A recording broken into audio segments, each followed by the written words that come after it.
200 साल की गुलामी के बाद भारत दुनिया के सबसे बड़े लोकतंत्र के रूप में सामने कैसे आया, इसकी कहानी बहुत दिलचस्प है। ब्रिटिश हुकूमत से मुक्ति के बाद देश में लोकतंत्र स्थापित करने के लिए एक संविधान की जरूरत महसूस हुई, लेकिन ये संविधान कैसा हो और कौन इसे बनाएगा, इस पर लंबा मंथन किया गया। कहते हैं लोकतांत्रिक देशों में संविधान उस देश की आत्मा होती है, क्योंकि संविधान के बिना लोकतंत्र का कोई वजूद नहीं है। लेकिन क्या आप संविधान की आत्मा के बारे में जानते हैं? क्या कभी सोचा है लोकतंत्र को पहचान देने वाले संविधान की आत्मा के बारे में? क्या आप कभी संविधान की आत्मा से मिले हैं? अगर नहीं मिले तो आज हम आपको मिलवाएंगे। दरअसल भारतीय संविधान में 12 अनुसूचियां हैं, जिसे अंग्रेजी में शेड्यूल के नाम से भी जानते हैं, और इन्हीं को संविधान की आत्मा कहते हैं।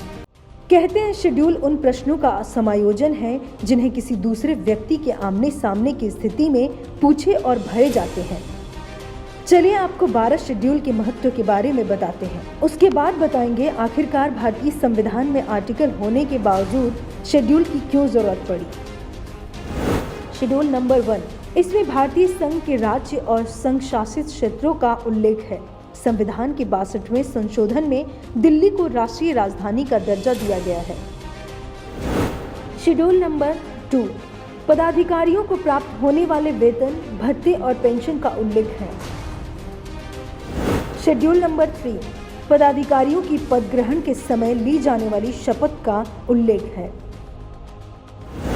शेड्यूल नंबर 4, अलग अलग राज्यों और फेडरलिज्म की राज्यसभा में प्रतिनिधित्व का विवरण दिया गया है।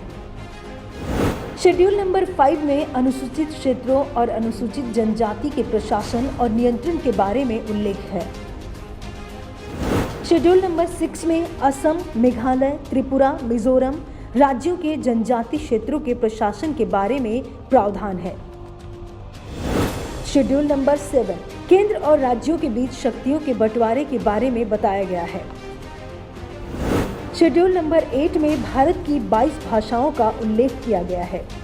मूल रूप से 8वीं अनुसूची में 14 भाषाएं थी। 1967 में सिंधी को, 1992 में कोंकणी को, मणिपुरी और नेपाली को 8वीं अनुसूची में शामिल किया गया। 2004 में मैथिली, संथाली, डोगरी और बोडो को 8वीं अनुसूची में शामिल किया गया।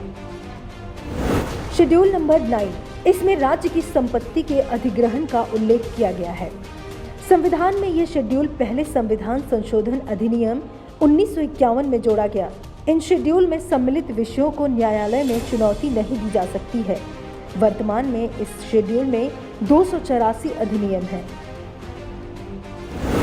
शेड्यूल नंबर 10, इसमें दल बदल से संबंधित प्रावधानों का उल्लेख है। यह संविधान में 52वीं संशोधन 1985 में जोड़ी गई है।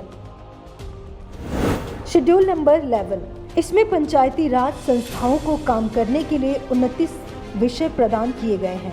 यह शेड्यूल संविधान में 73वें संवैधानिक संशोधन 1993 में जोड़ा गया है।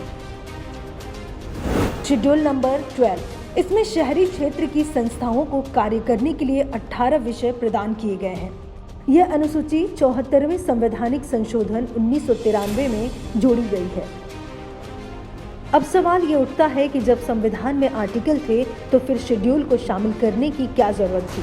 दरअसल संविधान बनाते समय 395 आर्टिकल हो गए थे। आर्टिकल से संविधान ज्यादा बड़ा ना हो जाए, इसके लिए शेड्यूल बनाया गया और जरूरी चीजें शेड्यूल में शामिल कर दी गई। चलिए आपको शेड्यूल से जुड़ी कुछ रोचक बातें बताते हैं। शेड्यूल में आर्टिकल की व्याख्या की गई है। शेड्यूल को संविधान का एक भाग कहा जाता है। शेड्यूल संसद के संशोधन के अधीन है।